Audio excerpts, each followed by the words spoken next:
രാഷ്ട്രീയ സംഘർഷകാലത്തെ തലശ്ശേരിയുടെ കഥ പറയുകയാണ് പ്രാദേശിക മാധ്യമ പ്രവർത്തകനായ നവാസ് മേത്തർ. ആ താലിമാല തേടി ആരും വന്നില്ല എന്ന പുസ്തകം ഷാർജ അന്താരാഷ്ട്ര പുസ്തകോത്സവത്തിൽ മുൻമന്ത്രി ഇ.പി. ജയരാജൻ പ്രകാശനം ചെയ്തു. SFI നേതാവ് സുധീഷിന്റെ കൊലപാതകം മുതൽ കേരളത്തെ ഇളക്കിമറിച്ച രാഷ്ട്രീയ കൊലപാതകങ്ങളുടെ റിപ്പോർട്ടിംഗും അനുഭവങ്ങളുമാണ് ഈ പുസ്തകത്തിൽ വിവരിക്കുന്നത്. ആ ടോർച്ചടിച്ചാൽ ആരുടെ കയ്യിലാണോ ബോംബിരിക്കുന്നത് ആ ബോംബ് പൊട്ടിത്തെറിക്കും. അങ്ങനെ അന്നത്തെ രാഷ്ട്രദീപിക ഓൾ കേരള സ്റ്റോറിയാണ്.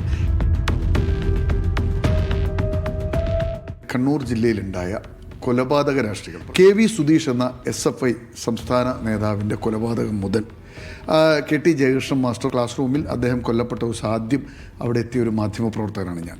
അതുപോലെ തന്നെ CPM നേതാവ് P. ജയരാജൻ ആക്രമിക്കപ്പെട്ടത്. ദീപികയുടെ റിപ്പോർട്ടർ എന്ന നിലക്ക് ഈ പറയുന്ന സ്ഥലത്തെല്ലാം ഞാനും എൻ്റെ ഒരു ഫോട്ടോഗ്രാഫർ SK മോഹനുമായിട്ട് പോയിട്ട് റിപ്പോർട്ടുകൾ മുഴുവൻ ചെയ്തിട്ടുള്ളത്. ആ കൊലപാതക രാഷ്ട്രീയം എന്നിലുണ്ടാക്കിയ, എൻ്റെ മനസ്സിൽ അതിൽ പതിഞ്ഞു നിന്ന കാര്യങ്ങൾ ഉൾപ്പെടുത്തിക്കൊണ്ടാണ് ഞാനൊരു പുസ്തകം എഴുതിയത്. ജയകൃഷ്ണൻ മാഷെ കൊല്ലാനായി അക്രമികൾ ക്ലാസ് റൂമിലേക്ക് കയറുമ്പോൾ കിട്ടുന്ന ഒരു ഇൻഫർമേഷനിൽ തുടങ്ങുന്ന ഒരു അധ്യായമുണ്ട്.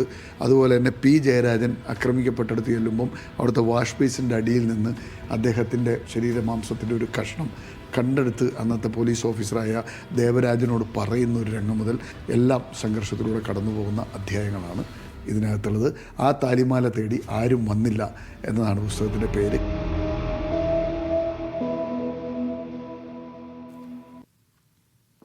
വർദ്ധിച്ചു വരുന്ന സുരക്ഷാ വെല്ലുവിളികളെ നേരിടാൻ ബഹ്റൈനും ഒമാനും സഹകരണം ശക്തമാക്കും.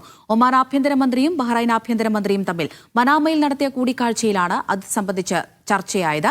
ഇരു രാജ്യങ്ങളുടെയും സർക്കാരുകൾ തമ്മിലുള്ള സുരക്ഷാ സഹകരണ കരാർ അനുസരിച്ച് സംയുക്ത സംവിധാനങ്ങളും സുരക്ഷാ പങ്കാളിത്തവും മെച്ചപ്പെടുത്തും.